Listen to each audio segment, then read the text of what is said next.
সত্যি তুমি যদি আল্লাহকে মানো, তাহলে এই দেশে আল্লাহর আইন নাই। তোমার চোখে কেন পানি নাই? তোমার কলিজায় কেন টেনশন নাই? তুমি কেন নবী মুহাম্মদের চিন্তা লালন করো না? আমার রাসূল তো আল্লাহর আইনের জন্য কত চেষ্টা করলেন, হিজরত করলেন, মদিনায় গেলেন, দোয়া করলেন, ওয়াজআললি বিল্লাদুনকা সুলতানান নাসিরা। আল্লাহ, তোমার আইন বাস্তবায়নের জন্য রাষ্ট্রশক্তি লাগে। রাষ্ট্রশক্তি না হলে চোর ধরে হাত কাটার আইন বানানো যায় না। এখন বাংলাদেশে ইসলামী রাষ্ট্র নাই, কারণ বাংলাদেশের সংসদে আল্লাহর কোরআন ঢুকতে দেয়া হয় না। সেখানে কোরআন তেলাওয়াত শুরু হয় অধিবেশন শুরু হওয়ার আগে, কিন্তু কোরআনের একটা আইনও সংসদে পাস হয় না। জানি না আমার মৃত্যু কবে এসে যায়, এমনও তো হতে পারে আজ আমার মৃত্যু হয়ে যাবে। আমি আল্লাহর কাছে কোরআনের পক্ষে থাকা অবস্থায় মরতে চাই। ও প্রিয় ভাই, ইবলিস রে কাফের কও তোমরা, তোমাদের লজ্জা থাকা উচিত। ইবলিস শয়তান আল্লাহর কয়টা আইন মানে নাই? আর আমরা মানি না কয় ডজন?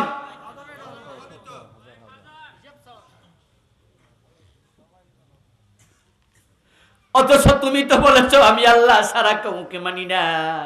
লা ইলাহা ইল্লাল্লাহ, এর অর্থ হলো আল্লাহ ছাড়া কারো অস্তিত্ব, কারো অধিনায়কত্ব, কারো বড়ত্ব, কোনো কিছু আমি মানি না। আমি শুধু একজনকে মানি, তিনি হলেন আল্লাহ। সত্যি তুমি যদি আল্লাহকে মানো, তাহলে এই দেশে আল্লাহর আইন নাই। তোমার চোখে কেন পানি নাই? তোমার কলিজায় কেন টেনশন নাই?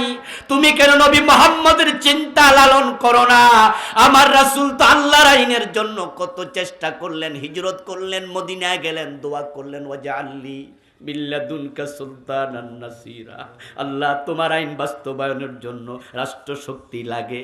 রাষ্ট্রশক্তি না হলে চোর ধরে হাত কাটার আইন বানানো যায় না।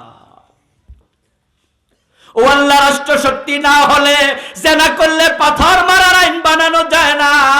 রাষ্ট্রে যদি ইসলাম না থাকে, মদ পান করলে ৮০ বেতের আইন বানানো যাবে না। এই সত্য কথাগুলো কি আপনি বোঝেন না? তো আপনি আল্লাহর আইনের জন্য কয়দিন দোয়া করছেন? এই আল্লাহর আইন বাংলাদেশে কায়েমের জন্য কয়দিন চেষ্টা করছেন? পকেট থেকে কয় টাকা খরচ করছেন? আল্লাহর আইন কায়েমের জন্য বন্ধু বান্ধব, বউ, ছেলে মেয়ের সাথে কয়দিন পরামর্শ করছেন? আল্লাহর আইন কায়েমের জন্য হুজুরের কাছে যাইয়া মসজিদের ইমামরে কয়দিন ধরছেন? হুজুর, এই দেশে আল্লাহর আইন নাই, আমার তো ঘুম হয় না, আমার তো ঘুম হয় না। এই দেশে আল্লাহর ডজন ডজন আইন মানুষ মানে না, আমার তো ভালো লাগে না। এত মুসলমান, আমরা না মানলে কে মানবে? এই কোরআন তো হিন্দুর কিতাব না, তাদের কিতাব বেদ, উপনিষদ, রামায়ণ, মহাভারত, গীতা। তারা কোরআন কেন মানবে? এটা তাদের কিতাব না। খ্রিস্টান বলবে তাদের কিতাব ইনজিল, এটা তাদের কিতাব না। ইহুদি বলবে তাদের কিতাব তাওরাত, এটা তাদের কিতাব না। বৌদ্ধ বলবে তাদের কিতাব ত্রিপিটক, এটা তাদের কিতাব না। আমরা তো ৯২%, আমরা তো বলি আমাদের কিতাব কোরআন। আমরা না মানলে কে মানবে? ও হুজুর, দিন কায়েমের জন্য কি করা যায় বলো, আমাদেরকে সাথে নিয়ে আগাও। এরকম চিন্তা তুমি কয়দিন রাতে ঘুম নষ্ট করেছো? প্রমাণ হলো রাসূলের জীবনের লক্ষ্যের সাথে তোমার জীবনের লক্ষ্য মিলে নাই।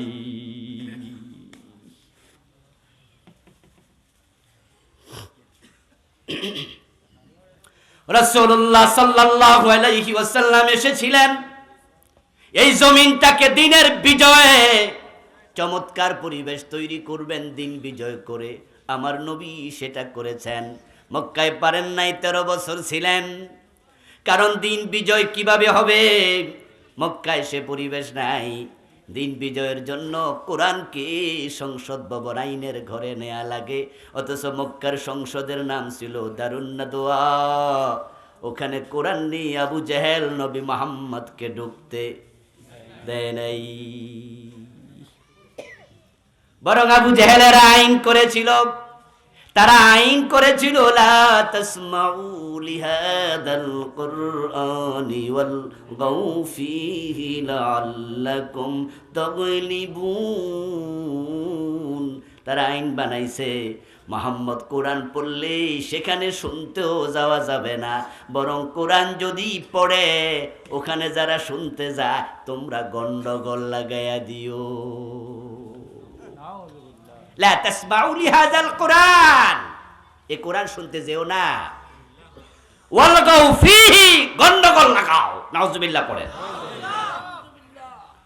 প্রিয় নবী সাল্লাল্লাহু আলাইহি ওয়াসাল্লাম মক্কায় পরিবেশ পান নাই,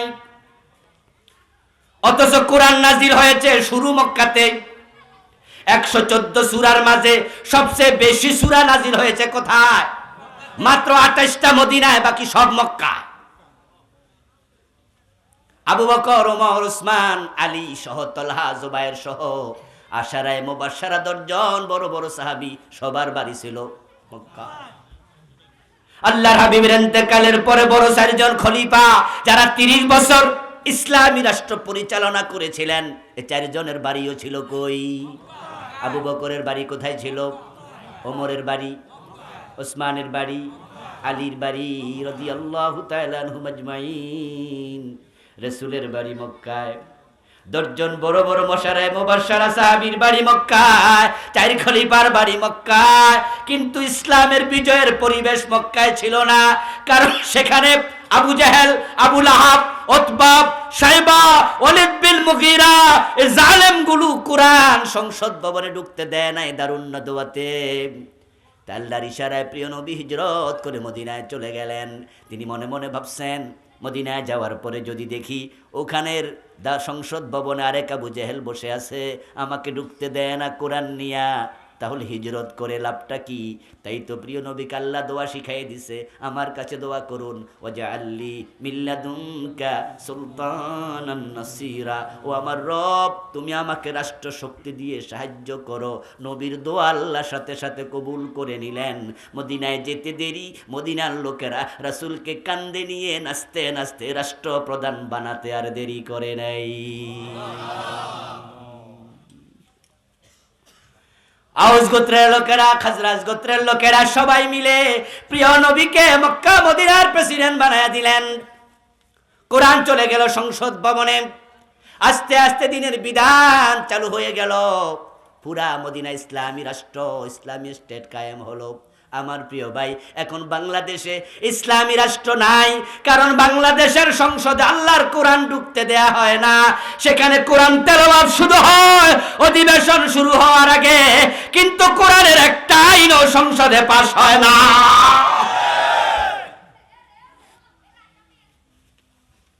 অথচ সংসদ ভবনে প্রধানমন্ত্রী মুসলমান, প্রেসিডেন্ট মুসলমান। এই 52টা বছর কোন প্রধানমন্ত্রী হিন্দু হয় নাই, কোনো খ্রিস্টান প্রেসিডেন্ট হয় নাই, কোনো আইনমন্ত্রী বৌদ্ধ হয় নাই, সবাই মুসলমান। এরপরও তারা সেখানে কোরআনের আইন পাশ হতে দেয় না। তারা মনে করে ইসলাম তো আমরাও মানি। যেমন আমার সামনে আপনারা যারা আছেন, আপনারা মনে মনে ভাবতেছেন, হুজুর তাহলে আমাদের দোষ কি? আমরা তো আর প্রেসিডেন্ট, প্রধানমন্ত্রী, এমপি, মন্ত্রী না, আল্লাহ আমাদের সারা দেবে। আমি বলি দোস্ত, হ্যাঁ, সারা যদি পেতে চাও তাহলে যারা আল্লাহর আইনের পক্ষে না তাদেরকে সাপোর্ট করা বন্ধ করে দাও, যারা কোরআনওয়ালা তাদেরকে সাপোর্ট করো, কোরআন কায়েমের জন্য চেষ্টা করো, তাহলে আশা করা যায় আপনার মুক্তিও মিলবে।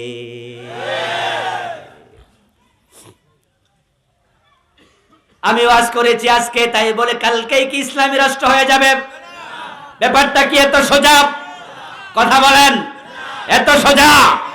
এরপরও বলতে হবে, বলে যেতে হবে, জানি না আমার মৃত্যু কবে এসে যায়। এমনও তো হতে পারে আজ আমার মৃত্যু হয়ে যাবে, আমি আল্লাহর কাছে কোরআনের পক্ষে থাকা অবস্থায় মরতে চাই।